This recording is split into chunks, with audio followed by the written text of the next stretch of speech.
நமக்கு ஒரு ப்ராப்ளம் வருதுன்னா, அதுக்கு நம்ம என்னதான் ப்ரிகாஷனோட இருந்தாலும், அது கண்டிப்பா நம்மள்ட்ட வந்துரும்.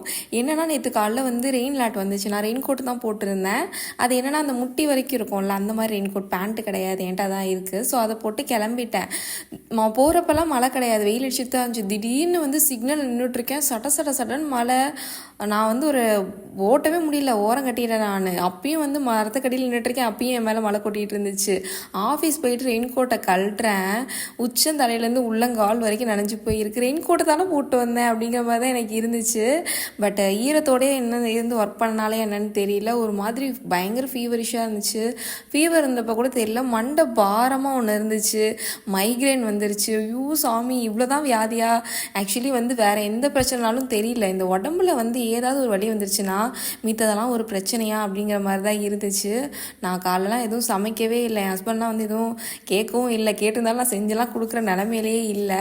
அப்புறம் அவங்க ஆஃபீஸ் போயிட்டாங்க. நான் பொறுமையாக எழுந்திரிச்சு வந்தேன். டேப்லெட் போட்டிருந்தேன். அதுக்கும் ஒரு மாதிரி பெட்லாம் நனைஞ்சிருச்சு. ஸோ பெட்ஷீட்லாம் மாற்றிட்டு அப்புறம் கிச்சன் போனேன். சிம்பிளாக பண்ணலான்னு ரசம் பண்ணலான்னு தான் போனேன்.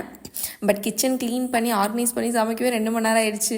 இதுக்கு நான் படுத்தே இருந்திருப்பேன் பச்சை தண்ணியை குடிச்சிட்டு அப்படிங்கிற மாதிரி தான் இருந்துச்சு. சிம்பிளாக ரசம் சாதம் தான் பண்ணேன்.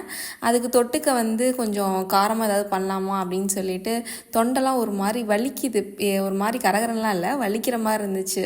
ஸோ அதனால் சிம்பிளாக வந்து மிளகுலாம் எக்ஸ்ட்ரா போட்டு ரசம் சாதமும் எக்ஸ்ட்ரா கொஞ்சம் மிளகு மிளகாத்தூள்லாம் ஆட் பண்ணி ஒரு முட்டை அந்த இது மாதிரி ஒன்று பண்ணியிருந்தேன்.